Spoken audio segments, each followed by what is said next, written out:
약속들이 잘 지켜지고 있는지 점검해보는 코너 보도자료 팩트체크입니다. 종로구는 지난 2015년 자전거 이용 활성화 사업을 추진한다는 내용의 보도자료를 내놨습니다. 보도자료는 자전거 이용 시설을 정비하고 자전거 이용자를 늘리기 위한 각종 프로그램을 마련한다는 내용을 담고 있습니다. 경복궁 교차로에서 사직터널 입구까지 자전거 도로를 조성하고 노면과 표지판도 정비해 자전거와 보행자가 안전하게 통행할 수 있도록 한다는 내용입니다. 이 구간에 자전거 도로가 조성되어 있는지 확인해 봤습니다. 실제로 자전거 도로는 설치되어 있었고 노면과 표지판도 정비되어 있는 상태입니다. 하지만 과연 자전거와 보행자가 안전하게 통행할 수 있는 환경일까? 그럼 지금부터 제가 직접 자전거를 타고 사직로를 달려보도록 하겠습니다. 자전거를 타는 뒤로 바짝 차들이 뒤따라오고 경적을 울려댑니다. 택시는 아슬아슬하게 옆을 스쳐 지나가 자전거를 추월합니다. 이 때문에 자전거 우선도로임에도 불구하고 길가로 밀려날 수밖에 없는 상황입니다. 다른 자전거 이용자들도 마찬가지. 일반 차량과 함께 아슬아슬하게 도로를 달리는가 하면 자전거 도로를 이용하지 않고 보행로를 이용하는 모습을 포착할 수가 있었습니다. 자전거 도로로 다니면 차량들이 위협해요. 뒤에서 그냥 빵빵거리고 그래서 운전자들이 그거 인식 안 하고 막 들어와서 자전거 도로가 조성돼 있지만 일반 차도와 구분돼 있지 않아 이용이 어렵다는 겁니다. 또 구는 당시 보도 자료를 통해 종로 곳곳을 자전거로 편리하게 이용할 수 있도록 하겠다고 밝혔습니다. 하지만 일부 구간의 자전거 도로는 뚝뚝 끊겨 있고 심지어 자전거 도로가 끊긴 곳은 일반 차도와 연결돼 있어 자전거로 곳곳을 누비는 것은 힘들어 보입니다. 담당자에게 자전거 도로가 차도에 조성된 이유를 물었더니 종로구청 소관이 아니라는 답변이 돌아왔습니다. 차도에 같이 설치되는 자전거 우선도로 관리청이 서울시인 거고요. 보도에 설치되는 자전거 보행자 겸용도로 같은 경우는 종로구에서 보도자료를 통해 사직로 자전거 도로 조성 계획을 밝히고 공사도 시행했지만 종로구가 관리 주체는 아니라는 이야기입니다. 결국 자전거와 보행자가 안전하게 통행하도록 하겠다는 보도자료의 내용은 그저 서울시에서 예산을 받아 공사를 시행하겠다는 내용이었다고 합니다. 그렇다면 종로구에서 관리한다는 보행자 겸용 자전거 도로는 잘 관리되고 있을까? 이곳은 해왕 로타리에서 이화동 교차로까지의 자전거 도로입니다. 그런데 오른쪽에는 노점이 있고 또 왼쪽에는 사람들이 지나가면서 자전거가 다니기에 굉장히 불편해 보입니다. 일부 노면에 자전거 도로 표시는 지워져 있고 표지판도 잘 마련돼 있지 않습니다. 포장마차 앞에서 뭐 먹는 사람들이나 걸어다니는 사람들이나 내려가면 차들 다녀서 또 더 위험하고 또 수요가 많은 지점에 자전거 보관대와 공기 주입기를 설치하고 자전거 수리대를 배치하겠다고 밝혔습니다. 실제로 자전거 보관대와 공기 주입기, 자전거 수리대는 설치되어 있습니다. 하지만 일부 공기 주입기는 녹이 슬거나 제대로 작동하지 않는 상태입니다. 이 외에 자전거 이용자를 위한 프로그램도 마련하겠다고 밝혔는데 종로구 장애인 자전거 교실과 종로구에서 주최하는 자전거 대회는 현재 이루어지지 않고 있습니다. 보도자료에 명시했듯이 자전거 거치대에 공기주입기를 설치하고 자전거 수리대를 비치해 놓는 등 자전거 타기 좋은 도시를 조성하기 위한 종로구의 노력은 인정할 만합니다. 하지만 정작 자전거를 이용하는 사람들이 위험하고 불편하다고 느낀다면 과연 종로구를 자전거 타기 좋은 도시라고 말할 수 있을까요? 보도자료 팩트체크 송지현입니다.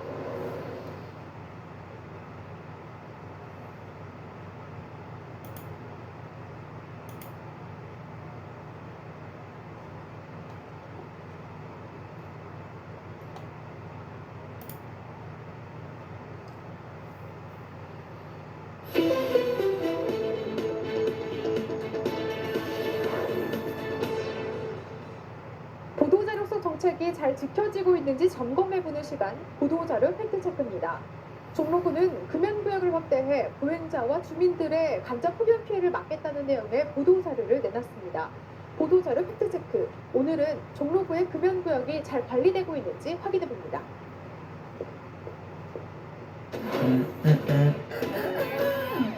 종로구가 2015년 11월에 내놓은 보도자료입니다. 도시공원 4개소에 금연구역을 추가 지정하고 금연구역을 관리해 주민과 보행자를 간접 흡연으로부터 보호하겠다는 내용입니다. 추가 지정했다는 금연공원 4곳을 찾아가 봤습니다. 한결같이 입구에 금연구역임을 표시하는 푯말이 세워져 있습니다. 금연구역으로 지정은 돼 있는 겁니다. 그렇다면 관리는 잘 되고 있을까? 종로군의 한 금연공원의 경우 금연구역임을 알리는 플래카드가 걸려 있습니다. 금연을 알리는 스티커도 공원 외벽을 따라 3m당 하나씩 붙어 있습니다. 하지만 아랑곳하지 않고 공원 곳곳에서 담배를 피우는 사람들을 볼 수 있습니다. 사람들이 떠난 자리에는 담배 꽁초만 수북하게 쌓여 있습니다. 이게 금연구역이라고 써 있는데 여기서 몰랐습니다. 여기는 아시는 거죠? 금연구역이라는 거를. 아닐걸요? 저기 곁들 있잖아요. 가끔씩 오시면 여기 사람들 많아요? 엄청 많잖아요, 지금. 지금도 많잖아요. 금연구역인데도 인근을 지나가는 사람들은 간접 흡연 피해를 입고 있는 겁니다. 아무래도 빨리 지나가죠. 이제 숨을 안 쉬고 지나간다거나. 하지만 9천여 개에 달하는 금연구역을 24시간 단속할 수도 없는 노릇. 금연구역 안에서는 담배를 피우지 않아야 한다는 시민의식이 동반돼야 할 부분입니다.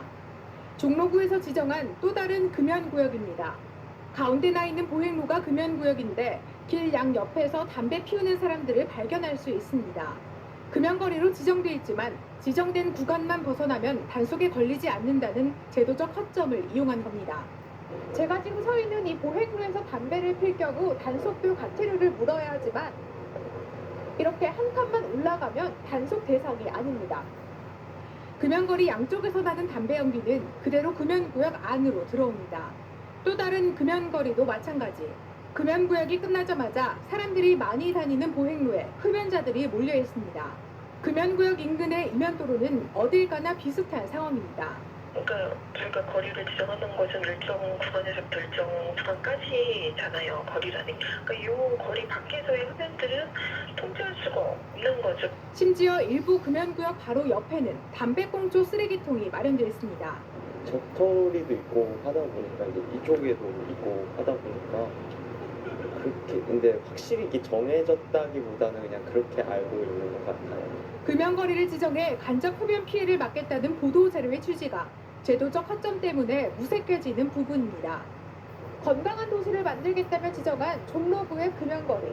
하지만 허술한 제도가 보완되고 또 금연거리에서는 담배를 피지 않겠다는 시민 의식이 동반돼야 할 것으로 보입니다. 보도 자료 팩트체크 송지현입니다.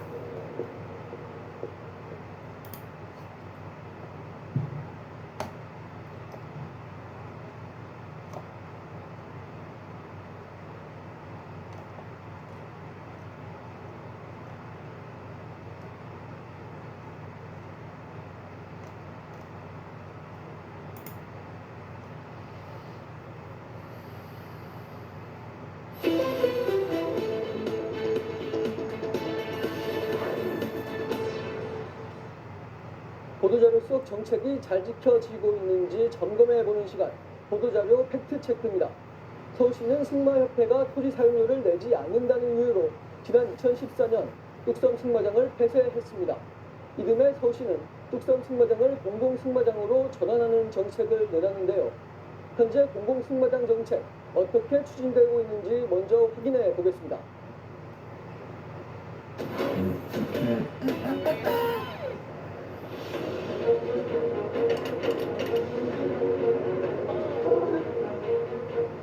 (2015년 9월에) 작성된 서울시 과업 지시서입니다. 뚝섬 승마장을 공공승마장으로 전환하는 내용인데 이를 위해 7,200만 원의 용역비를 편성하고 용역업체를 모집한다고 쓰여 있습니다. 기존 뚝섬 승마장의 연간 회원권은 3천만 원 선. 이 때문에 승마장이 특권층을 위한 시설이라는 시각이 지배적이었습니다. 시는 공공승마장을 말 그대로 공공이 이용할 수 있는 시설로 탈바꿈하고 기존의 70% 수준의 금액으로 이용이 가능할 것으로 내다봤습니다. 어떤 공공승마장으로의 경영 문제를 논의했고 연구했고 그래서 그걸 가지고 다시 한번 또 지역 주민들과 같이 미팅을 한번 가졌었어요. 하지만 이 안은 무산됐습니다. 시와 공동투자를 약속했던 마사회가 사업 방향을 두고 이견이 갈렸기 때문입니다. 전환이 실패로 돌아가자 시는 승마장을 아예 이전하는 방안도 고려했지만 이 역시 용역 타당성이 떨어져 무의에 그쳤습니다. 이후 서울시는 2년간 아무런 정책 방향을 제시하지 않습니다. 전환과 이전을 계획하며 3억 원의 용역비 명목의 예산만 썼을 뿐입니다. 그동안 뚝섬 승마장은 폐쇄된 채 방치됐습니다. 현재로서는 계획이 없다는 말씀이시죠?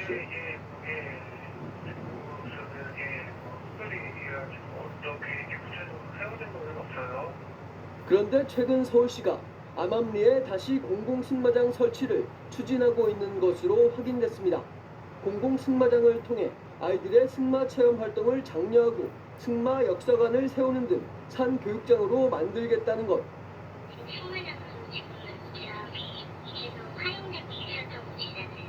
그냥 공공승마장을 서울시도 아직도 생각을 하는 부분이 있는가 봐요.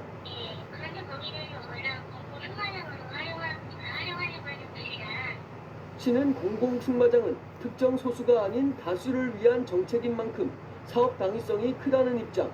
그러면서 올 하반기 중 공공승마장 사업을 다시 한번 공론화시킬 계획이라 전했습니다. 보도자료 팩트체크 조선일보입니다.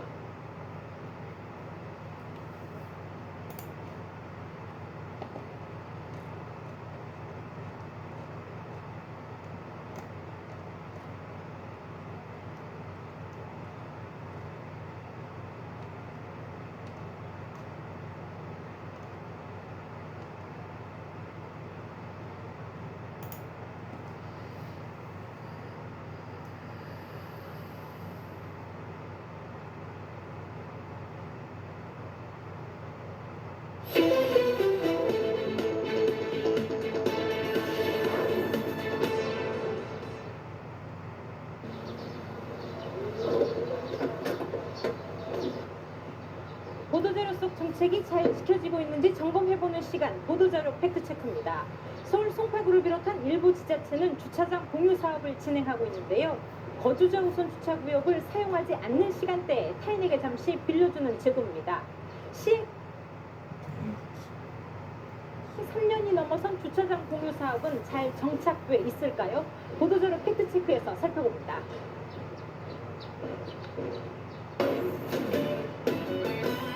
송파구가 지난 2014년 1월 배포한 소식지입니다. 어플리케이션 서비스인 모두의 주차장과 함께 거주자 우선 주차장 공유 사업을 진행한다는 내용입니다. 그렇다면 서울시 최초로 시행됐다는 송파구의 공유 주차장은 얼마나 편리하게 이용할 수 있을까? 어플리케이션을 켜고 인근의 공유 주차장을 찾은 뒤 직접 차를 몰고 주차해보기로 했습니다. 어플리케이션이 알려준 곳은 탄천변의 한 거주자 우선 주차 공간. 하지만 이미 그곳은 다른 차량이 점령하고 있습니다. 제가 공유 주차 이거를 결제하고 왔는데 네네. 차가 되져 있어가지고요. 자기가 있다는 게 공유주차 하시는 여기 하시려면요. 네. 하나씩 빼드리면 되죠. 인근의 또 다른 곳을 찾아가 봤습니다. 휴대폰상에서 결제를 진행하고 가봤지만 이곳 역시 차가 대져 있는 상태였습니다. 내 차를 대기 위해서 상대 차를 빼달라고 전화부터 해야 하는 상황입니다. 예, 여보세요?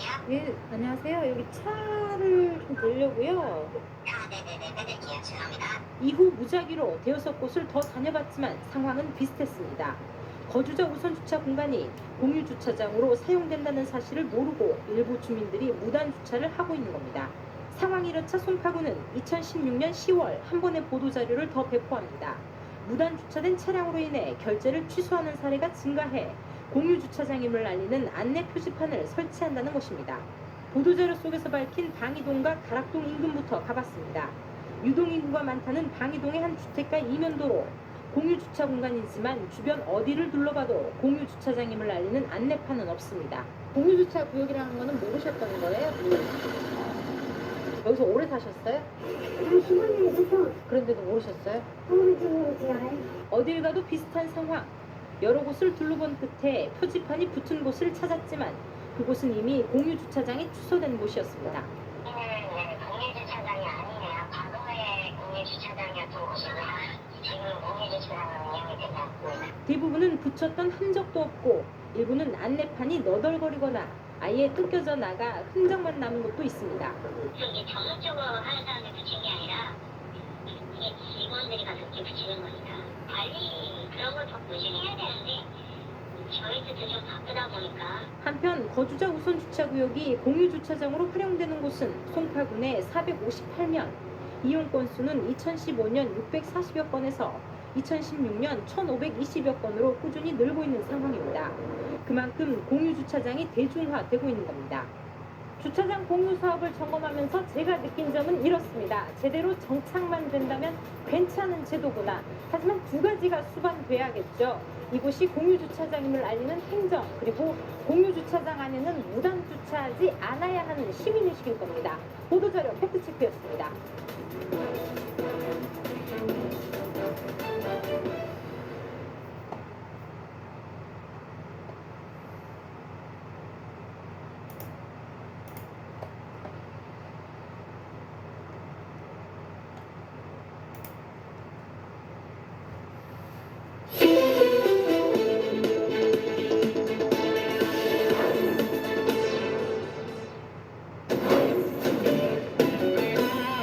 보도자료 팩트체크입니다. 최근 일어난 소래포구 화재 사고와 대구 서문시장 화재 등 전통시장에서 일어나는 화재가 끊이질 않고 있습니다. 전통시장은 소규모 점포가 많고 노점상이 많아 화재 발생 시 급격하게 확대될 우려가 있는 곳입니다. 그만큼 초기 진압이 중요하겠죠. 중랑구는 지난 2015년 12월 전통시장에서 화재 발생 시 신속한 초기 대응을 위해 일명 미니 소방서를 설치한다는 보도자료를 냈습니다. 이 보도자료를 토대로 하나하나 짚어보겠습니다. 중랑군의 전통시장에 설치된 미니 소방서입니다. 소화기 6대가 놓였고 안내판이 부착돼 있습니다. 화재 시 아크릴판을 깨고 누구나 사용할 수 있게 했습니다. 군은 지난 2015년 12월 화재 발생에 취약한 전통시장 9곳에 각 2개씩 모두 18개의 미니 소방서를 설치한다는 보도자료를 냈습니다. 우선 설치 확인을 위해 9곳의 전통시장을 모두 찾아가 봤습니다. 7곳의 전통시장엔 보도자료대로 2개씩 설치를 완료했습니다. 하지만 북일동 도깨비시장과 동원 골목시장엔 1개씩만 설치돼 있었습니다. 장소가 협조되지 않았다는 게 구의 설명입니다. 이제 건물주의 동의를 얻어야 되는 모양이에요. 설치를 아무래도 이제 그 건물에 설치를 하려면 그 당시에 설치하기가 장소가 좀 애매했던 모양이에요. 취재 이후 군은 곧장 이 2곳에도 나머지 1개씩 설치를 완료했습니다. 불과 하루 만에 설치가 가능한 것이었다면 장소 협조의 어려움을 이유로 1년이 넘게 설치되지 못했다는 것은 꼬집어야 할 대목입니다. 군은 당시 보도자료를 통해 쉽게 접근해 사용할 수 있는 곳으로 설치 장소를 선정했다고 밝혔습니다. 제가 지금 나와 있는 이곳은 중랑구 태능시장의 중심부입니다. 이곳에도 2곳의 미니 소방서가 설치되어 있습니다.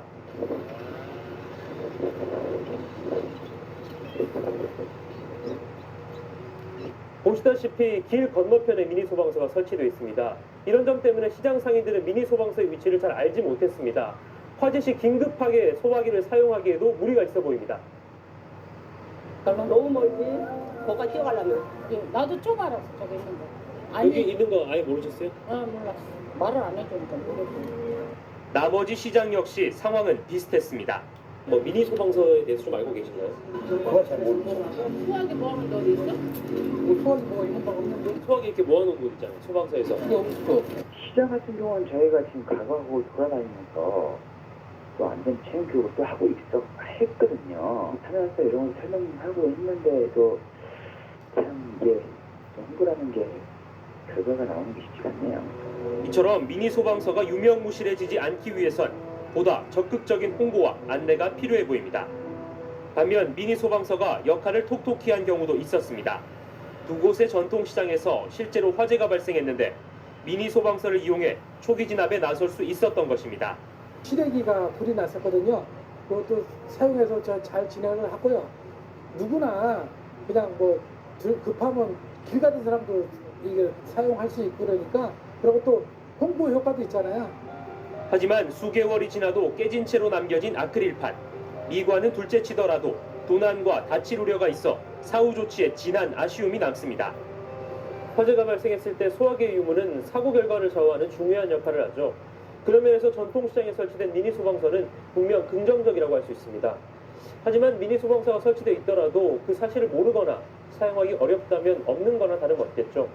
물론 미니 소방서를 사용할 일이 없어야 하겠지만 만약의 사고에 미니 소방서가 빛을 발하기 위해선 설치 장소 조정과 홍보 등의 노력이 더 필요해 보입니다. 보도자료 팩트체크 김동훈입니다.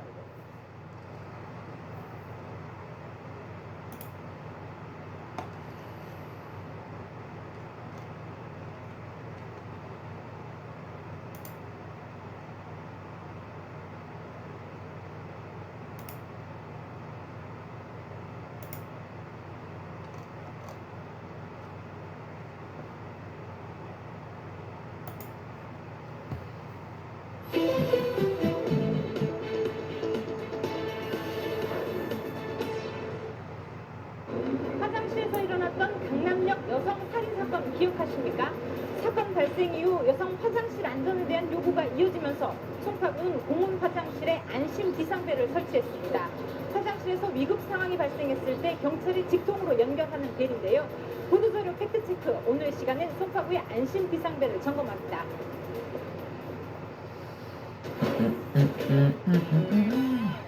송파구가 지난해 6월 배포한 보도자료입니다. 공원 내 여성 화장실 전체에 비상벨을 설치한다는 내용입니다. 범죄나 위급 상황이 발생했을 때 벨을 누르면 112에 신고되는 시스템입니다. 먼저 비상벨이 잘 설치되어 있는지부터 점검해봤습니다. 무작위로 대여섯 곳의 화장실을 확인한 결과 좌변기 옆으로 주먹만한 크기의 벨이 설치되어 있는 걸 확인할 수 있었습니다. 실제 33개 공원 여자 화장실을 포함해 전체 43개 공중 화장실에 비상벨이 설치되어 있습니다. 그렇다면 목적에 맞게 작동은 잘 되고 있을까? 당시 구는 연동 체계에 대해 비상벨이 작동하면 경광등이 울리고 112에 신고 접수된 후 가까운 지구대로 출동 지시가 간다고 말했습니다. 비상벨의 작동 여부를 확인해 보기로 했습니다. 송파구 한 공원에 있는 공중 화장실입니다. 여자 화장실 변기 옆으로 이렇게 벨이 설치되어 있는데요. 직접 한번 눌러보겠습니다.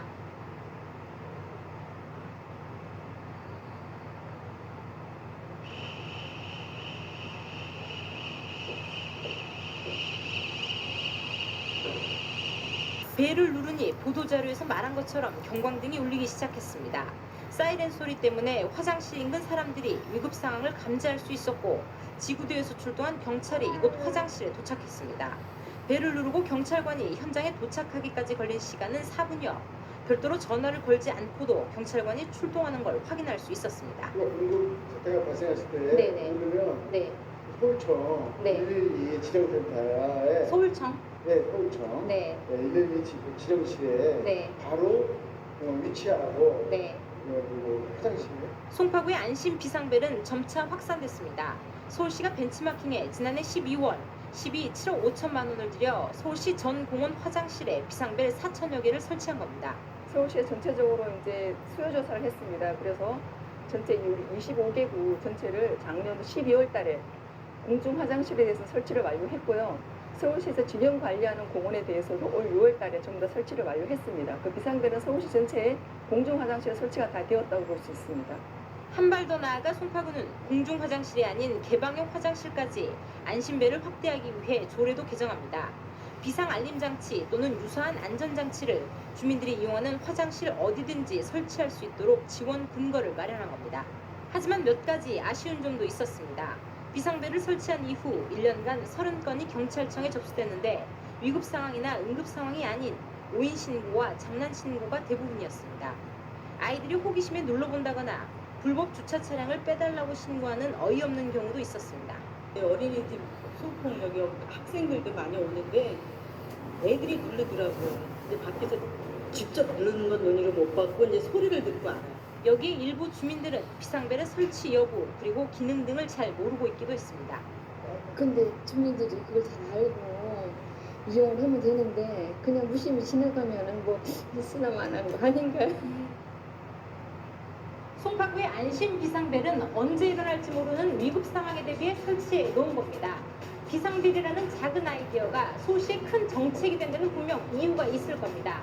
주민들의 안전을 조금 더 보장하자는 데 공감하고 있는 건데 안전을 목적으로 설치된 벨을 장난삼아 눌러본다거나 허위로 신고하는 일은 없어야 할 겁니다. 보도자료 팩트체크였습니다.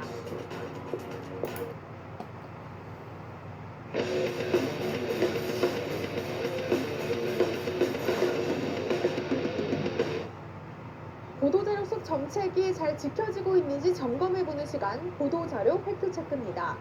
서울시는 지난해 탑골공원 일대에 어르신 친화거리인 락키거리를 조성했습니다.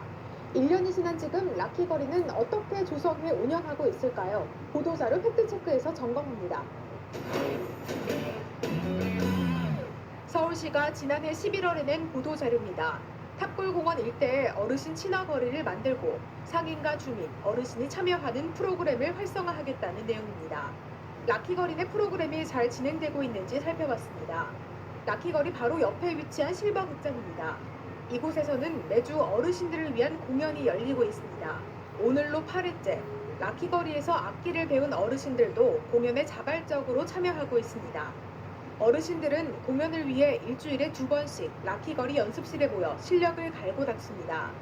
우리도 늙었지만 우리도 80이 지금 다 돼 있습니다. 같은 처지에 있는 사람들은 우리가 그 마음적으로 음악적으로 도와주고 한다는 것 많이 만족을 느끼고 흐뭇합니다.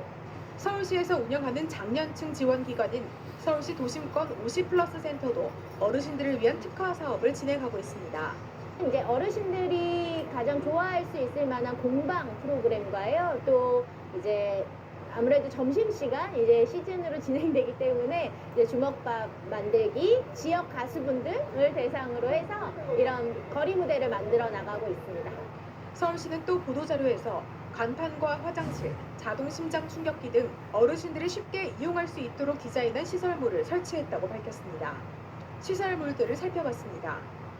라키거리 일대입니다. 이곳부터 저 끝까지 100m 구간인데요. 이 라키거리 내 11개 가게는 어르신들이 보기 쉽게 글자 크기를 키운 간판이 붙어 있습니다.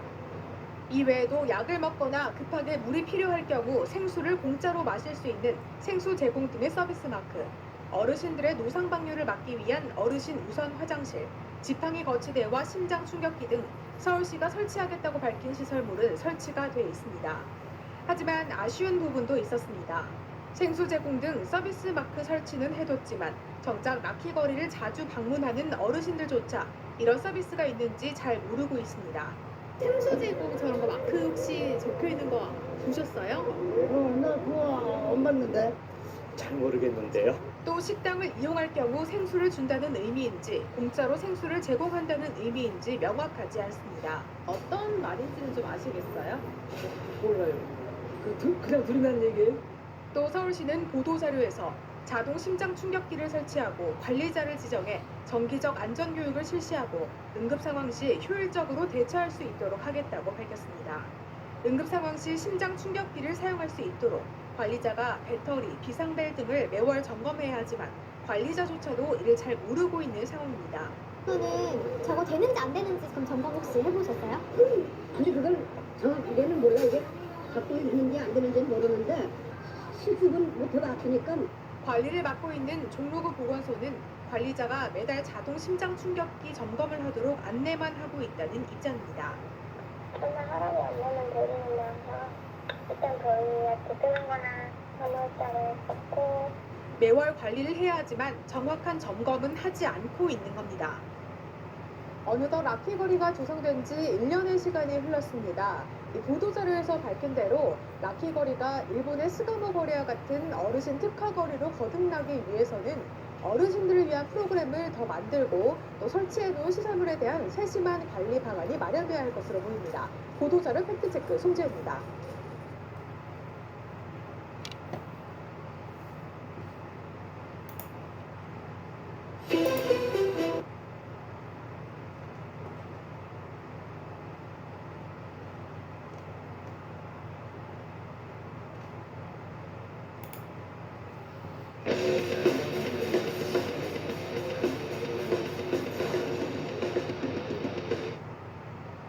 서울시는 오는 2022년까지 1에서 8호선 모든 지하철역에 엘리베이터 설치를 추진하고 있습니다.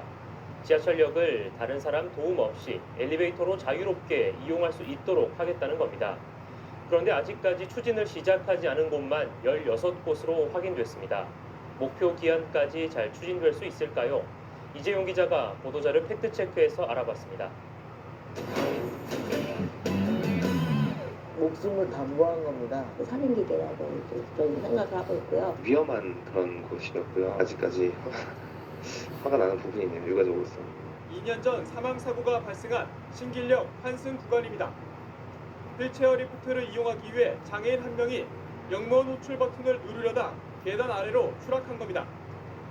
무이상 10만 원 정도의 보상을 해줄 수 있다라는 이런 선례를 남겨서는 안 되기 때문에 너무 화가 나고 어이가 없어가지고 소송을 진행하게 됐고요. 그쪽에서 항소를 하겠다고 하는 거 보면은 참 이중적인 태도인 것 같아요. 계단 쪽에 위치해 있던 호출 버튼은 사고 이후에야 안쪽으로 옮겨졌고 바닥엔 안전구역 문구가 표시됐습니다.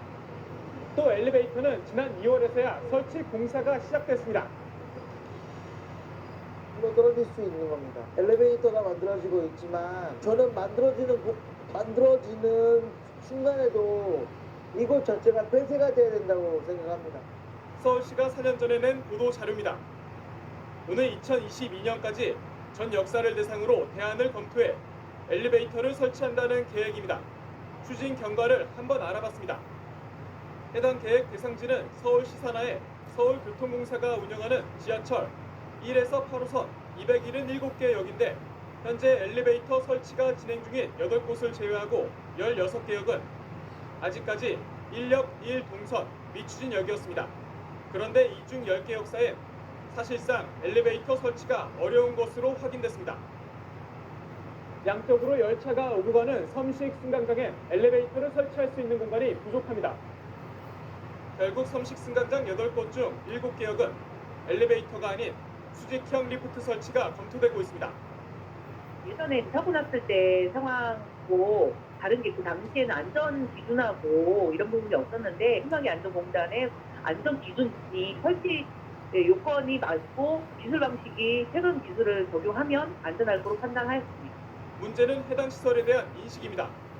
18년 전 오이도역에서 발생한 수직형 리프트 추락 사고로 70대 여성 한 명이 사망해 이용자들 사이에선 걱정이 앞설 수밖에 없습니다. 안전하고 빠르게 이용할 수 있는 환시설을 필요로 한 거지 장애인 놓고 상담을 했어요. 2022년까지 서울시내 전 지하철 역사에 100% 엘리베이터를 설치하겠다. 저는 반드시 좀 지켜줘야 되지 않나. 수직형 리프트마저도 설치할 수 없는 섬식 승강장인 상일동역은 난관 그 자체입니다. 관련 지침에 따르면 승강장의 연단으로부터 너비 1.5m 내에 승객의 안전시설 말고는 어떤 시설도 설치할 수 없습니다. 이 지침을 위배할 수는 없으니까 이 지침을 좀 완화해 줄 수 있는 조건을 국토교통부에다가 계속 요청을 할 것이고 엘리베이터 설치를 위해 아예 사유지를 매입해야 하는 경우도 있습니다. 까치산역과 대흥역 이야기입니다. 공간이 협소하다 보니 역사 인근의 건물이나 보행로로 사용되고 있는 사유지의 일부를 매입해 엘리베이터를 설치할 수밖에 없는 겁니다. 관련 지침에 따르면 잔여 보행폭은 2m 이상입니다. 서울교통공사는 내년부터 사유지 매입에 나설 계획입니다. 매입에 실패할 경우 재개발이 추진될 때 재시도할 예정인데 문제는 그 시기가 언제인지 알 수 없다는 겁니다. 서울시의 지하철 1역 1동선 정책이 사전에 이런 상황을 충분히 검토했는지 알아봤는데 선 발표 후 대응이었습니다.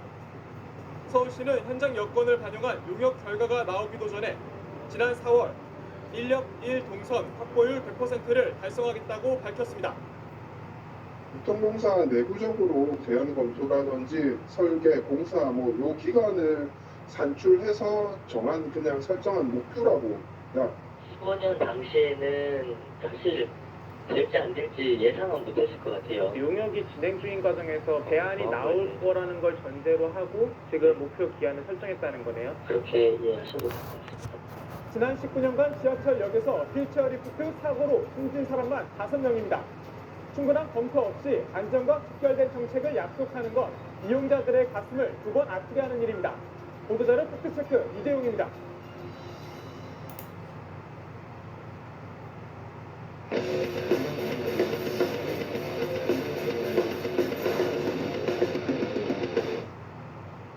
보도자료 속 정책이 잘 지켜지고 있는지 점검해보는 시간, 보도자료 팩트체크입니다. 서울시는 원전 하나 줄이기의 일환으로 지난 2012년부터 공동체가 에너지 자립도를 높이는 에너지 자립마을을 추진해왔는데요. 지난해까지 서울시에서는 55곳이 에너지 자립마을로 선정됐습니다.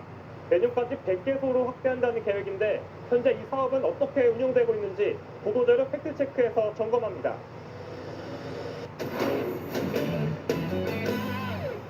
지난 2013년 9월 서울시 보도자료입니다. 마을의 에너지 절감 목표를 세워 에너지 절약, 효율화, 생산까지 에너지 자립 3단계를 추진한다는 내용입니다. 또 올해 5월 공모에서는 신규 마을 조성에 최대 800만 원, 마을 현장 실무 지원에 최대 5천만 원까지 지원하겠다고 밝혔습니다. 그렇다면 서울시의 목표대로 마을마다 에너지 자립은 잘 운영되고 있을까? 서대문구의 한 아파트 단지입니다. 이곳은 지난 2015년 에너지 자립 마을로 선정됐습니다. 2014년부터 주차장 LED 전등 교체를 시작해 사업 초기보다 7만 kW씩 연간 2,400만 원의 전기비를 줄일 수 있었습니다. 에너지 절감 성과가 인정돼 지난해까지 3천여만 원을 지원받았습니다. 강동구의 또 다른 아파트 단지입니다. 지난 2015년에 에너지 자립마을로 선정됐는데요. 이곳 역시 지하 주차장에 LED 전등을 교체하고 가정마다 태양광을 설치했습니다. 2년 전과 비교해 세대당 2,000kWh를 절감했습니다. 공동전기료를 좀 잡아볼까 시작한 게 에너지 전략의 시초가 되었는데요. 지금 지속적으로 하니까 저희가 기존에 하기 전보다 전기세가 19.7% 정도가 줄었습니다. 에너지 자립마을은 거주 유형에 따라 공동형과 단독형으로 분류돼 3년간 규모에 따라 사업비가 지원됩니다. 아파트 단지와 같은 공동형 에너지 자립마을은 주민들의 참여도가 높아 실제로 에너지를 절감했고 서울시 에너지 절약 경진대회를 통해 성과를 인정받기도 했습니다. 그렇다면 마을 활동가들이 모여 구성한 단독형 에너지 자립마을의 경우는 어떨까? 지난 5월 서대문구가 배포한 보도자료입니다. 신촌동에는 버스 종점에 태양광 충전소를 설치했고 홍은 1동에는 주민 활동가들이 태양광 분수대를 개발해 홍제천에 볼거리를 제공했다고 밝혔습니다. 서대문구 홍제천 인근입니다. 이곳에는 태양광 분수시설이 설치되어 있는데요. 원래는 물속에서 물을 뿜어야 할 분수시설이 현재는 땅바닥에 그대로 방치되어 있습니다. 우리가 뜯어 있는 거 있잖아요. 네. 그게 오면 정말 여름에 정말 떠내려갔어요. 그래갖고 이제 그게 꺼져서 그냥인데 파손이 많이 됐더라고요. 언제쯤 다시 줄까요? 그래서 이게 돈이 없어요. 그거 살 거야. 지난해 홍은 1동에 지원된 비용은 태양광 분수시설을 포함해 모두 1,400만 원입니다. 하지만 주민들은 분수를 사업 초기에 목격했고 최근에는 전혀 보지 못했다고 말합니다. 평소에 여기 물 나오는 거 보신 적 있으세요? 어쩌다가 그냥 치는 건 내고 최근에는 언제 보셨어요? 요새 못 봤어. 요새는 보시고요. 네.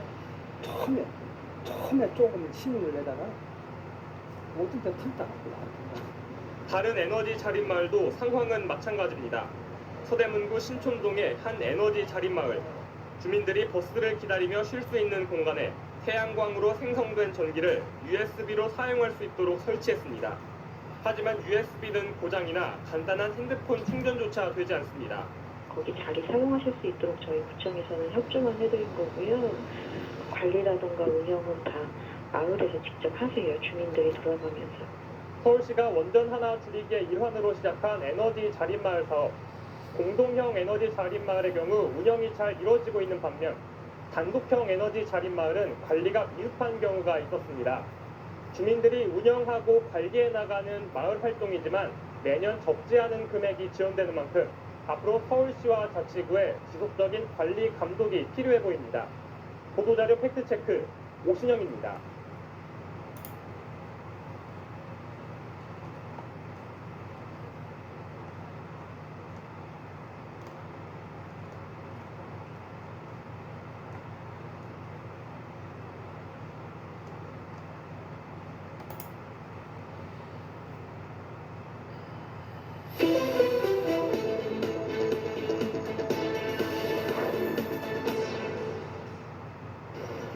보도자료 속 정책이 잘 지켜지고 있는지 점검하는 보도자료 팩트체크입니다. 복선전철 사업으로 폐선된 경춘선. 이 폐선 부지를 주민 편의를 위한 공원으로 조성하겠다는 것이 경춘선 공원화 사업의 핵심입니다. 2015년 1단계 구간에 이어 지난해 11월에는 2단계 공사 구간이 마무리됐는데요. 본래의 사업 취지에 맞게 경춘선 공원이 제대로 활용되고 있는지 지금부터 확인해 보겠습니다.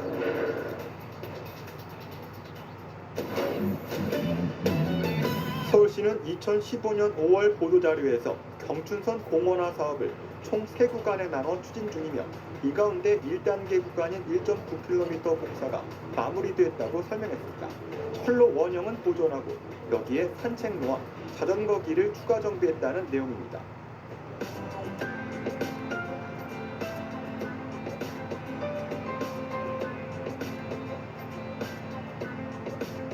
철도에서 단절되는 구간이었는데 그 길을 커뮤니티 공간으로 만들어가지고 주민들을 모을 수 있게 2년이 지난 지금 1단계 공사 구간을 찾았습니다. 먼저 공사가 매끄럽게 끝났다는 걸 알 수 있습니다. 공사 전후 지역 분위기가 바뀐 겁니다. 낡은 폐선과 잡풀만 무성했던 곳은 산책로로 정비됐고 계획대로 공원 한켠에는 텃밭이 조성됐습니다. 그러니까 즐겁죠. 하루 2번씩 나와요. 그거 보느라고 싹 나오는 것도 보고 여러모로. 뒤를 이어 지난해 11월 서울시는 2단계 구간 공사가 끝났음을 알려왔습니다. 경춘철교부터 서울과학기술대학교 1.1km 폐선 구간을 정비한 겁니다. 이를 확인하기 위해 2단계 구간을 찾았습니다. 앞선 1단계 구간과 마찬가지로 2단계 구간 역시 주민 여가 공간으로 자리 잡았습니다. 한가로이 자전거 타는 자전거족들, 벤치에 앉아 두런두런 담소 나누는 주민까지 모두가 여유로워 보입니다. 해철로를 공원으로 만들어 주민들에게 돌려주겠다는 취지에 맞게 활용되고 있습니다. 앉았기도 하고 햇빛 낮을로는 또 햇빛 보고 이렇게 앉아서 환경이 또 깨끗해서 좋고. 하지만 보완해야 할 부분도 있습니다. 지난 2단계 구간 개방 행사 때 시선을 모은 열차체험 전시관 무궁화호는 현재 문이 닫힌 상태입니다. 주민체험 공간은 공사자재 보관 용도로 쓰고 있는 것, 서울시는 올 하반기까지 자재를 다른 곳으로 옮기고 실내는 일반인에 공개하겠다고 밝혔습니다. 지금 공간을 만들어가지고 이렇게 그 하반기에 보내서 그거에 공략할 것 같습니다. 공원 주변으로 화장실이 마련되어 있지 않은 것도 주민들에게는 큰 불편입니다. 여기 화장실이 없어서 제일 불편. 거기 가서 화장실 때 가서 또 건너 올라가 또. 한편 서울시는 이제 공사의 7부 능선을 넘었다고 설명했습니다. 남은 3단계 구간 공사는 지난 3월 시작됐습니다. 폐선 정비를 기본으로 서울의 첫 철도 박물관 조성을 예고하고 있습니다. 노원구는 이를 위한 세부 내용을 현재 서울시와 협의 중에 있다고 설명했습니다. 고가란대역에 지금 어린이 대공원에 있는 협계열차를 가져다 놓을 예정이며 3단계 구간 공정률은 현재 20%입니다. 오는 10월 말 완공을 목표로 구글땀을 흘리고 있는데요. 이 구간 공사가 마무리되면 6.3km 경춘선 폐선 부지가 온전히 주민품으로 도로됩니다. 보도자료 팩트체크 박준하였습니다.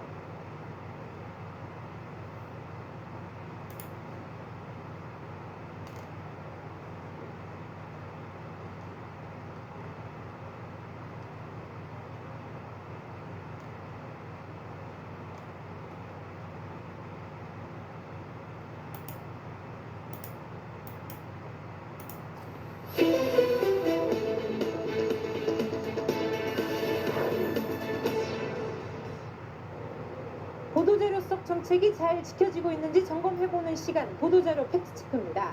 책 읽는 도시를 지향하는 송파구는 책과 관련된 다양한 사업들을 진행하고 있는데요. 어디서든 책 읽는 환경을 만들겠다고 만들어 놓은 무인 책장도 그중 하나입니다. 그렇다면 이 무인 책장이 목적에 맞게 잘 운영되고 있을까요? 보도자료 팩트체크에서 살펴봅니다.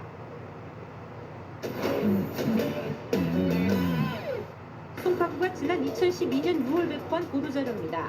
속초노수에 2개의 미니문고를 만들고 주민들이 자유롭게 꺼내볼 수 있게 한다는 내용입니다. 미니문고, 이른바 무인 책장이 잘 놓여져 사용되고 있는지 속초노수로 가봤습니다. 당초 이곳엔 미니 책장 2대가 계획돼 있었지만 한 대가 늘어나 총 3대의 무인 책장이 설치되어 있습니다. 책장 속 내용물은 어떨까? 보도자료상에는 시집과 수필집을 비치하겠다고 했는데 과연 어떤 책들이 있는지 직접 한번 꺼내보겠습니다.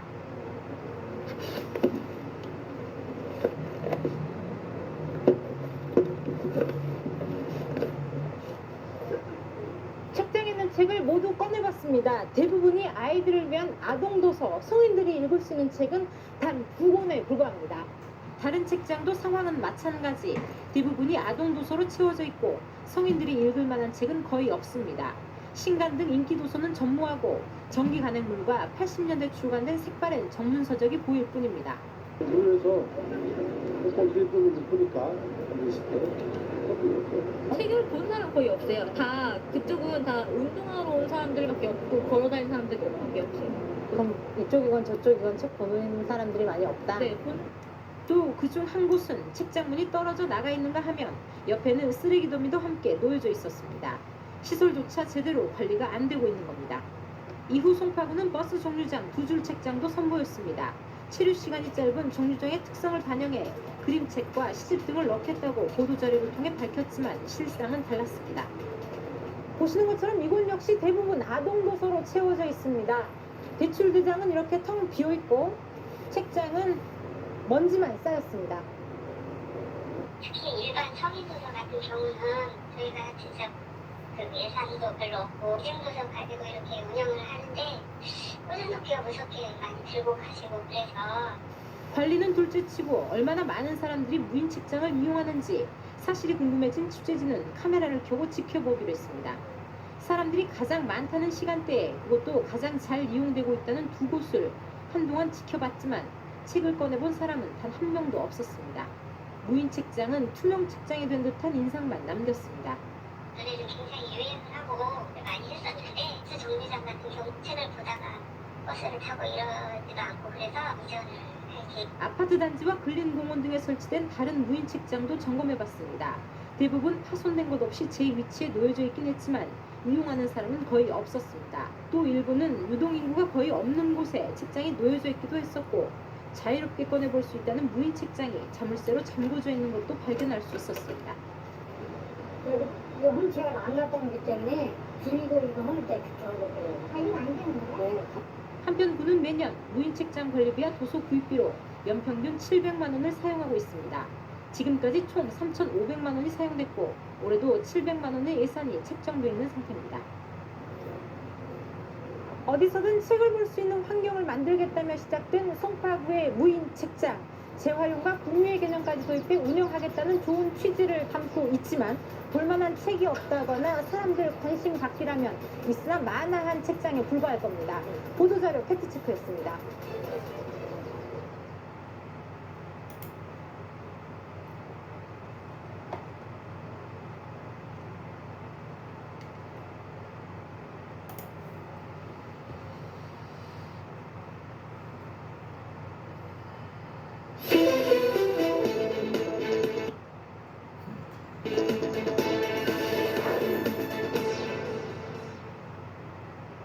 보도자료 속 정책이 잘 지켜지고 있는지 점검해보는 시간, 보도자료 팩트체크입니다. 서울시 자치구 가운데에서 미니 태양광이 가장 많이 설치된 곳, 바로 노원구입니다. 지난해까지 노원구에는 3,400여 개의 미니 태양광이 설치됐는데요. 특히 임대아파트를 대상으로 해서 미니 태양광을 무상 설치해주고 있습니다. 보도자료 팩트체크, 이번 시간에는 노원구의 미니 태양광 사업을 점검해보겠습니다. 지난해 10월자 보도자료입니다. 노원구는 에너지 취약계층 지원을 목적으로 임대아파트 1,200가구에 미니 태양광을 무상 설치한다고 밝혔습니다. 보도자료에 나온 아파트를 찾아가 봤습니다. 전체 1,100여 세대 가운데 700세대가 태양광 설치 신청을 했고 350세대 미니 태양광이 설치됐습니다. 작년까지 한 700여 세대가 신청을 했어요. 그 중에서 한꺼번에 다 설치할 수 없었기 때문에 한 350세대 정도가. 미니 태양광의 효과는 어떨까? 구는 보도자료에서 한 달 평균 3,000원에서 17,000원가량의 전기세가 절약된다고 말했습니다. 태양광을 설치한 가정집을 방문했습니다. 축적된 태양광 에너지로 생활용 전기를 충당 중인데 실제 전기세 절약에 도움을 받고 있습니다. 다니까 38,000원에서 24,000원, 22,000원, 그러니까 전략하면 2만 원이 나와니까 많이 우리 서민들이 많이 효과를 봅니다. 미니 태양광의 효과가 입증되면서 설치를 요구하는 주민도 늘고 있습니다. 사업 초기인 2014년도에는 450가구의 설치가 완료됐고 2015년도 670가구, 지난해에는 2280가구까지 설치가 마무리됐습니다. 구가 보급 중인 미니 태양광은 260에서 300W급으로 한 달 평균 25kW의 전기를 생산할 수 있습니다. 양문형 냉장고를 한 달간 가동할 수 있는 전력량입니다. 한 5만 원, 5만 5천 원 나왔는데요. 지금 3만 한 5, 6천 원 이렇게 나와요. 네. 아파트 층별 단지별로 축전량이 다르고 일기 상황에도 영향을 받고는 있지만 주민들은 대체 에너지를 사용해서 환경을 살린다는 사업 취지에 공감하고 있습니다. 여기 지원 난방에서 쐐기를 태우면 아무래도 그 많이 바람 붙이려고 그러잖아요. 그런 거를 이제 요 태양열을 해놓으면 좀 덜 나오니까 환경도 좋아지고 모든 게 다 좋잖아. 보기도 좋잖아요. 이렇게 해놓으니까. 노원구는 올해에는 미니 태양광 보급을 10,000대 이상으로 잡았습니다. 임대아파트는 무상 설치를, 일반 아파트의 경우 구 보조금 5만 원을 더해 14만 원의 자기 부담금만 내면 태양광 설치를 할 수 있습니다. 아파트 베란다를 이용한 미니 태양광 발전소 설치는 2014년 사업을 시작한 이래 서울시 전체 설치량의 20%인 3,400여 세대 이상을 보급하였으며 올해 10,000가구 세대를 목표로 사업을 추진하고 있습니다. 지난해 여름 전기 대란에 따른 누진세 폭탄 다들 기억하실 겁니다. 올해도 예년보다 무더위가 일찍 찾아오면서 전기 수요에 비상이 걸렸는데요. 벌써부터 올 여름 전기 소비량이 역대 최고치를 기록할 것이란 전망이 나오고 있습니다. 이렇듯 부족한 전력을 충당하고 전기요금 공포에서 벗어나는 것, 여기에 환경 피해 걱정까지 덜어주는 것이 미니 태양광 사업의 목표이자 성과일 겁니다. 보도자료 팩트체크였습니다.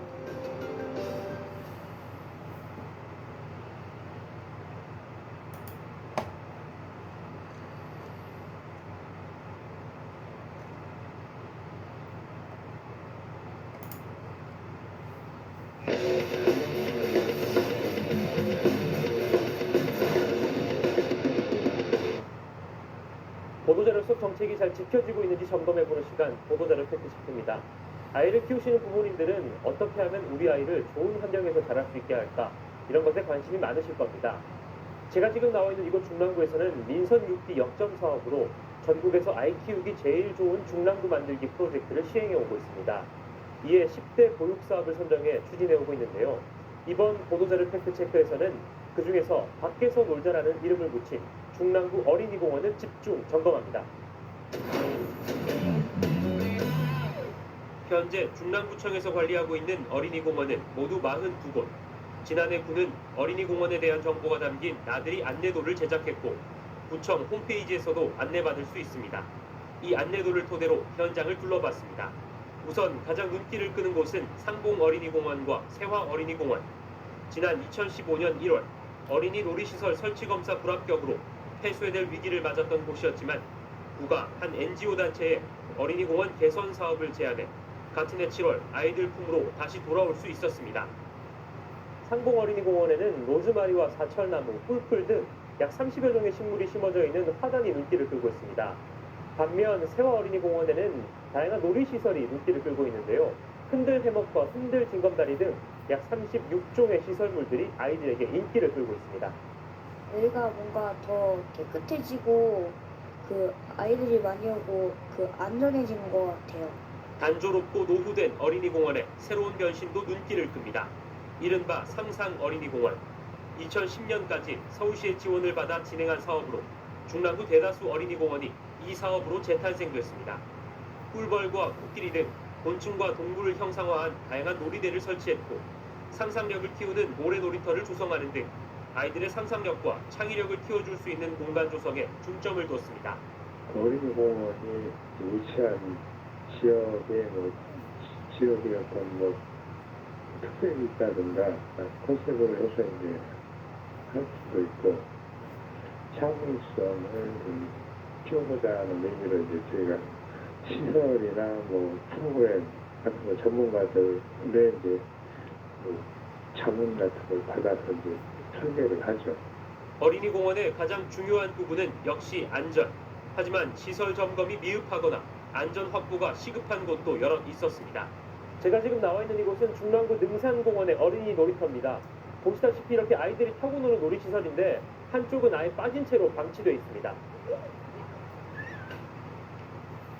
이 놀이시설 역시 목조로 된 아이들이 타고 노는 놀이시설입니다. 하지만 이렇게 고정이 되어 있지 않아서 자칫 안전사고의 우려가 있습니다. 작은 흔들림에도 균열이 가버리는 놀이시설. 깊이 패어버린 우레탄 바닥. 아이들과 함께 나온 부모들에게서 불만의 목소리가 나오는 이유이기도 합니다. 그러니까 아이들이 안전할 때 그 기준보다는 그냥 정말 어른들 기준으로 보기에 깨끗하고 그러니까 우리 이렇게 깨끗하게 시설 좀 보완해줬다 이런 식으로밖에 생각을 안 하시는 것 같아요. 예산 문제도 있고 그래서 그렇긴 하겠지만 보여주기식보다는 정말 애들 안전을 위해서 좀 해줬으면 좋겠네요. 이에 대해 구청은 적은 인력으로 많은 곳을 관리하기에 벅찬 부분이 있고 복수 과정에서 주민들의 의견을 최대한 수렴하겠다는 입장입니다. 3명 이제 전문 인력을 저희가 이제 채용을 해서 이렇게 시설 관리를 하는데 이제 그 개수수가 많다 보니까 좀 제때제때 안 되는 경우도 좀 있죠. 노후된 시설 교체를 하고 해야 되는데 예산이라든가 인력 그런 것 때문에 필요한 만큼 빨리 안 되는 경우가 좀 있어요. 아이들이 마음껏 뛰어놀며 꿈을 키우는 공간인 어린이 놀이터. 중랑구에 위치한 수십 개의 어린이 놀이터는 각각의 특색을 갖춰 아이들을 맞이하고 있습니다. 하지만 아이들과 학부모, 즉 수요자 중심의 맞춤형 공간으로 조성되어 있는지, 아이들의 안전이 최우선적으로 고려되어 있는지 보다 세심한 점검과 배려가 필요해 보입니다. 보도자료 팩트체크 김동훈입니다.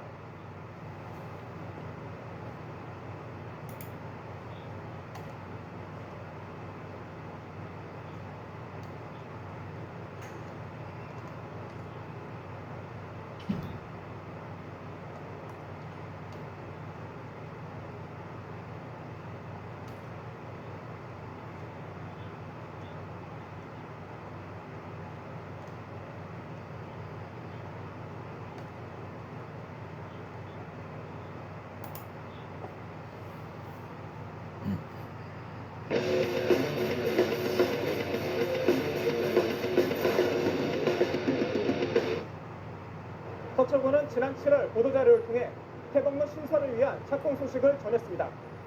교통체증을 해결하고 양재천 일대의 녹지 파괴를 피하기 위해서인데요. 이번 시간 보도자료 팩트체크에서는 태복로 신설 사업에 대해 점검해 보겠습니다.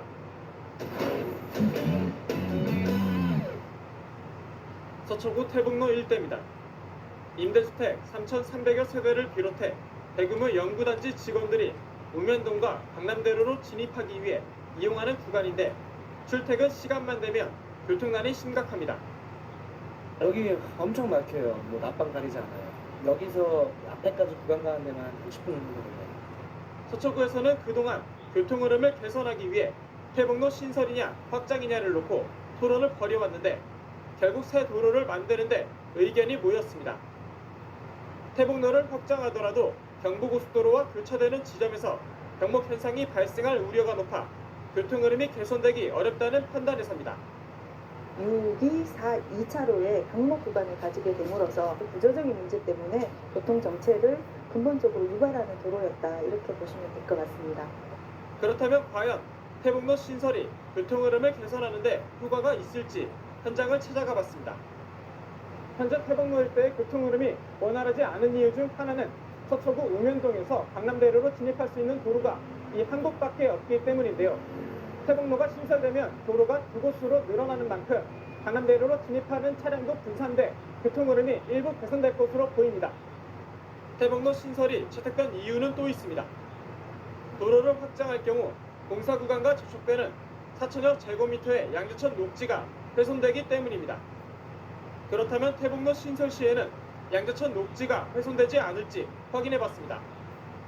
보시는 것처럼 벚꽃나무 몸통에는 빨간 노끈이 줄줄이 묶여 있는데요. 태복로 신설 계획상 공사 구간과 접촉되는 수목을 중심으로 실태 조사가 진행된 겁니다. 태복로 신설 구간 내 수목을 중심으로 실태 조사가 진행된 이유는 이렇습니다.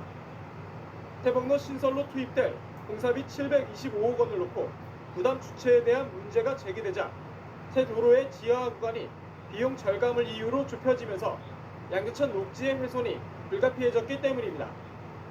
태복로 신설 공사 관계자는 녹지 훼손을 줄이기 위해 공사 구간 내에 있는 수목 중 둘레가 크지 않은 나무는 가이식을 하고 공사가 끝나는 대로 양재천 일대에 다시 식재하겠다고 말했습니다. 제거되는 수목이 있는 점도 고려해 식재도 추가로 진행될 계획입니다. 큰 도목류만 지금 이제 가이식을 하기 때문에 병원 조사하는데 관목류 같은 걸 이제 쉽게 되겠다는 계획이 있습니다.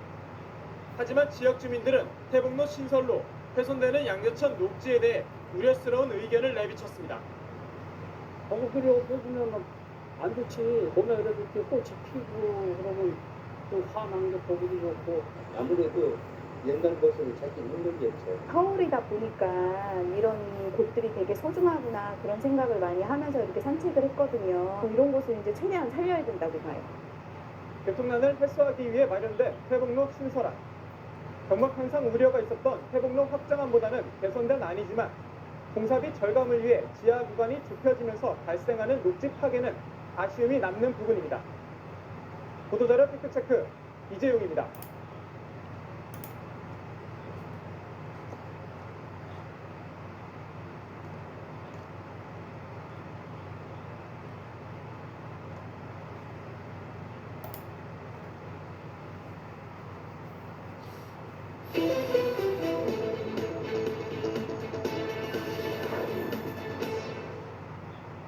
보도자료 속 정책이 잘 지켜지고 있는지 점검해보는 시간, 보도자료 팩트체크입니다. 종로구는 지난 2015년 물건 하역용 이륜 오토바이 전용 주차장인 포켓 주차장을 조성하겠다고 밝혔습니다. 보행자와 이륜 오토바이를 분리시켜서 안전한 보행 환경을 조성하는 게 목표인데요. 과연 설치와 관리는 잘 되고 있는지 보도자료 팩트체크에서 짚어봅니다.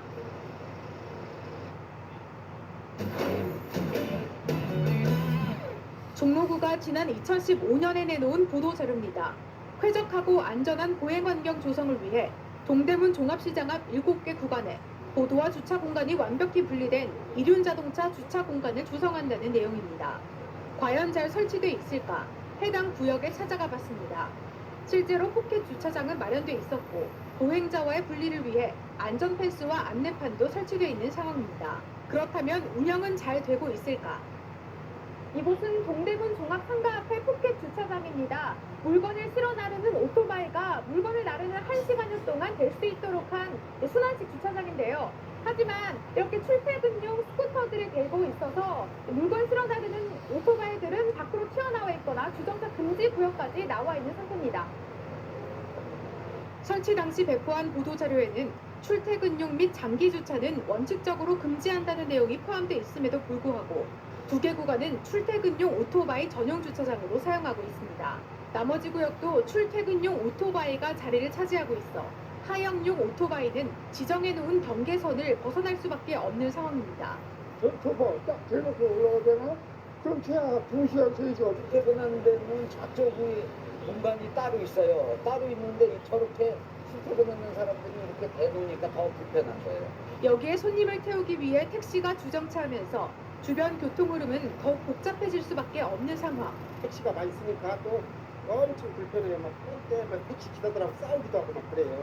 종로구는 이외에도 청계천로에 5곳의 포켓 주차장을 더 설치하겠다고 밝혔지만 구청이 포켓 주차장을 만들었다는 구역은 단 한 곳뿐. 지역 주민들 의견을 받아가지고 한 군데만 하게 된 거예요. 전용이라는 표지판 같은 거랑 보행자랑 분리하는 그런 경고하는 부분은 자가관리과에서 설치를 하는 건데 설치가 됐는지는 한번 나가서 확인을 하셔야 될 거예요. 구청에서 알려준 청계천로의 포켓 주차장을 찾아와 봤습니다. 하지만 어디를 둘러봐도 포켓 주차장을 표시하는 표지판이 없고 오토바이들은 일반 인도에 서 있는 상태입니다. 결국 보도자료에서 5곳의 포켓 주차장을 설치하겠다고 밝혔지만 단 한 곳에도 만들어져 있지 않은 겁니다. 주차할 곳이 없는 오토바이는 인도나 사람이 건너도록 만들어진 청계천 다리 위를 빼곡히 채우고 있습니다. 오토바이 전용 주차장 만들어 놓은 데가 어딨어요? 그냥 쭉 서 있잖아요. 되게 오토바이 주차장이 아니란 말이에요. 사람들 다니는 다리죠. 사람이 건너다닐 수 없어갖고 이제 막 민원들 놓아놔서 단속해요. 그러다가 이제 또 시간이 지나면 유야무야 되면 맨날 똑같아져요.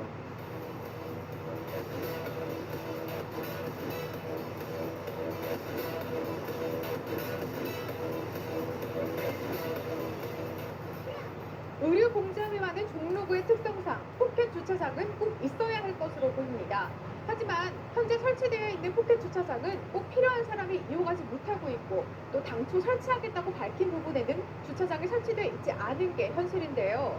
꼭 필요한 부분에 확대 설치되고 관리 역시 잘 돼야 할 것으로 보입니다. 보도자료 팩트체크 송지현입니다.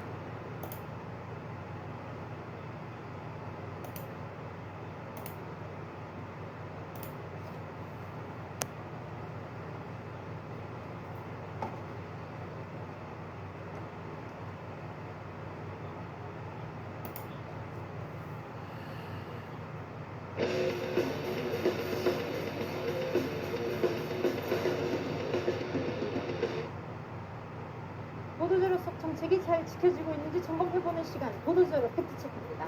마포구당인동 서울체육발전소.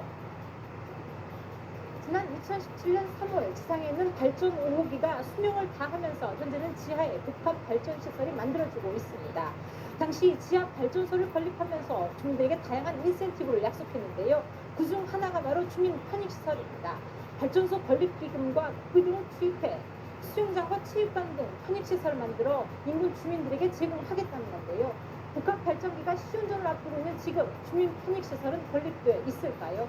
보도자료 팩트체크에서 짚어봅니다. 마포구가 지난 2014년 작성한 주민 편익시설 건립 계획안입니다. 서울 화력발전소 내에 흩어져 있는 땅을 모아 편익시설을 만든다는 것, 발전소 특별지원금과 국비 등을 투입해 시설을 만들어 인근 주민들의 생활 편익을 증진시키겠다는 목적입니다. 사업 완료 기간은 재작년인 2017년 10월, 위치와 규모, 층별 설치 내역까지 표기되어 있습니다. 그렇다면 주민 편익시설은 계획대로 건립돼 주민들의 생활 편익을 증진시키고 있을까? 계획안에 나와 있는 부지를 찾아가 직접 확인해 보기로 했습니다. 마포구 토종로변 왕복 4차로 인근, 계획대로라면 이곳에 주민 편익시설이 건립돼 있어야지만 현재 이곳은 외벽 형태로 대형 가림막이 쳐져 있는 상태입니다. 더 자세히 보기 위해 안으로 들어가 봤습니다. 발전소 사무동과 창고로 쓰이는 각종 컨테이너가 자리 잡고 있을 뿐 시설은커녕 공사의 흔적도 찾아볼 수 없습니다. 편익시설 관련해서 인근 주민들 사이에서는 볼멘 소리가 터져 나옵니다. 주민 편익시설은 일종의 협상 조건이었다는 것, 당시 복합발전소 건립 반대 여론이 거세자 정부와 마포구는 여러 가지 안을 제시하며 주민들을 설득했고 편익시설은 그중 하나였다는 것입니다. 새로 지은 발전기는 시험 가동을 앞두고 있으면서 주민들과 약속했던 편익시설은 이미 계획했던 완공 시점을 넘겼고 언제 들어설지 기약조차 없다는 것입니다. 지하에다가 발전소를 만들고 지상은 공원을 잘 만들겠다. 그런데 그 와중에 반대하는 사람들이 거의 그 매일같이 데모를 하고 이제 그렇게 했댔어요. 할 건 해주고 그 다음에 받을 건 받자. 늦어도 지난해 말까지는 완공됐어야 할 주민 편익시설. 그렇다면 왜 아직까지 첫 삽조차 뜨지 못하고 있는 걸까? 취재진이 입수한 자료에 따르면 구는 계획대로 편익시설 건립을 위해 2015년 10월 타당성 조사 연구 용역을 의뢰했고 그해 12월에는 서강동과 합정동에서 2차례 주민 설명회도 진행했습니다. 이후 투자 심사를 비롯해 토지 교환에 따른 공유재산 관리계획 의결까지 착공을 앞두고 다양한 행정 절차를 진행했던 겁니다. 하지만 공사 시작을 앞둔 지난해 초 더 이상의 진도는 나가지 못했습니다. 지역 국회의원과 문화창작발전소 민간 전문가단인 MP로부터 편익시설 부지를 이전하자는 의견이 제시된 것, 당초 토종로변에 계획된 것을 한강변 지하로 옮기는 안으로 편익시설과 함께 들어설 문화창작발전소의 개방감 확대와 동네 전체적인 조화를 이유로 들었습니다. 구가 편익시설을 짓기 위해 3년에 걸쳐 모든 행정 절차를 마무리해둔 시점, 뒤늦게 편익시설 위치 변경이 제한된 겁니다. 그때는 사업 추진을 하고 있고 17년 동안에 우체부 얘기가 나와서 MT에서 나온 의견 중에 하나가 결국 마포 주립펼쳐 있을 한강 별쪽으로 옮기면은 접근성이나 이런 게 낫겠다. 이후 문체부는 한강변 이전안으로 문화창작발전소 설계 공모까지 진행했습니다. 마포구 그리고 지역 주민과의 합의는 전혀 없었습니다.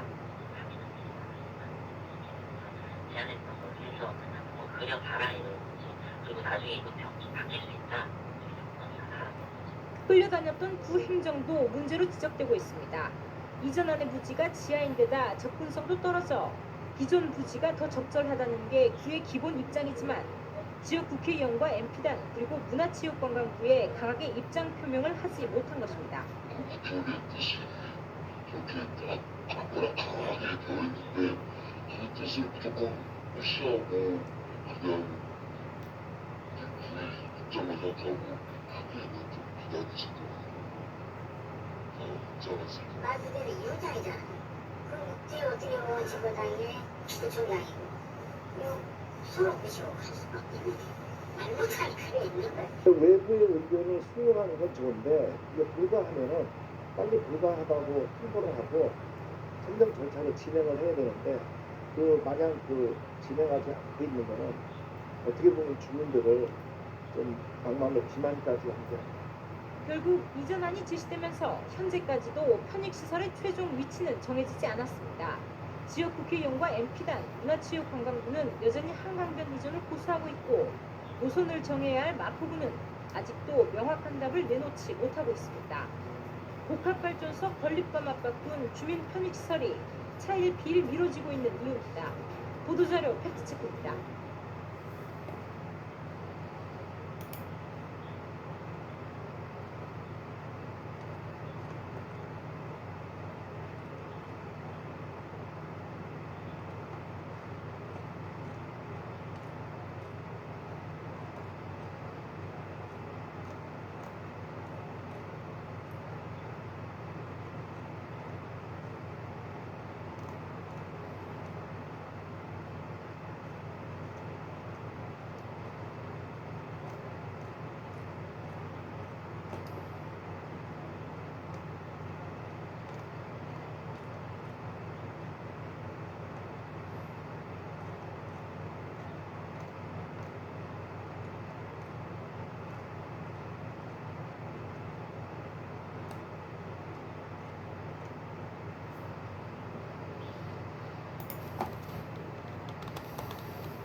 보도자료 속 정책이 잘 지켜지고 있는지 점검해보는 시간, 보도자료 팩트체크입니다.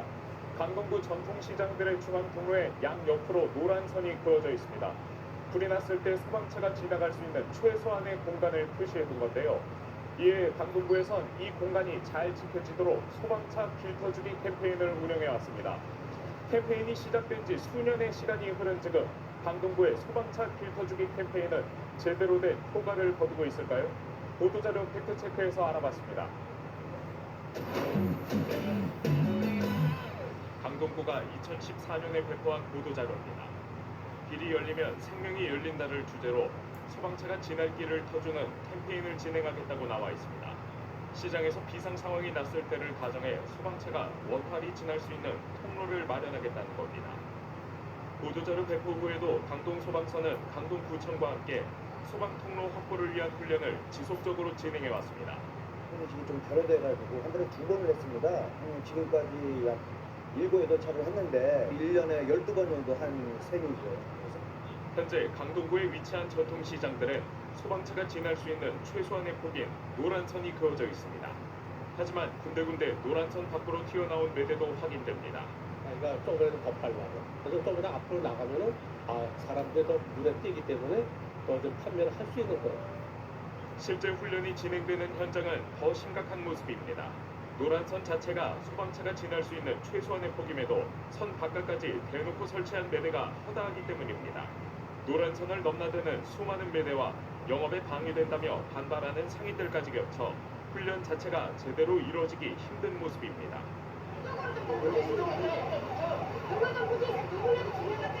나이가 모르는 문제가 크니까 저쪽 지혜가 걸리잖아요. 다 지나갔잖아.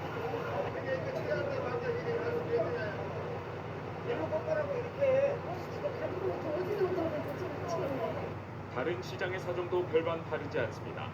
선을 넘은 매대들 때문에 소방차는 훈련 내내 가는 길목마다 발목 잡혔습니다.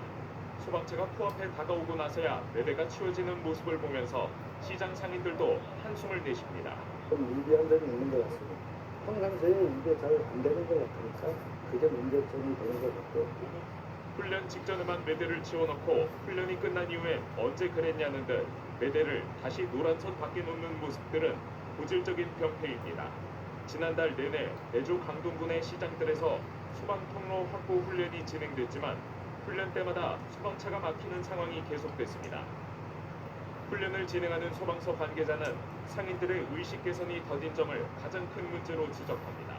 협조가 안 됐었습니다. 안전선 바깥으로 상품 적재가 워낙 많아가지고 저희가 소방차 통행이 거의 불가능했습니다.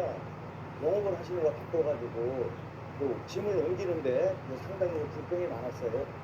불이 났을 때 화재를 진압할 수 있는 골든타임은 5분입니다. 유독가스를 마시거나 큰 부상을 입었을 때 생명을 지킬 수 있는 골든타임 역시 5분입니다. 전국에서 소방차가 출동했을 때 5분 안에 현장에 도착할 수 있는 확률은 66%입니다. 소방차가 10번 출동했을 때 6번 정도만 5분 안에 현장에 도착할 수 있다는 얘기입니다. 소방차가 드나들기 힘든 곳이 더 많은 현실에서 화재 예방을 위한 인식 개선이 그 어느 때보다 시급해 보입니다. 불은 우리 삶에서 뗄 수 없지만 우리의 모든 것을 앗아갈 수도 있기 때문입니다. 보도자료 팩트체크였습니다.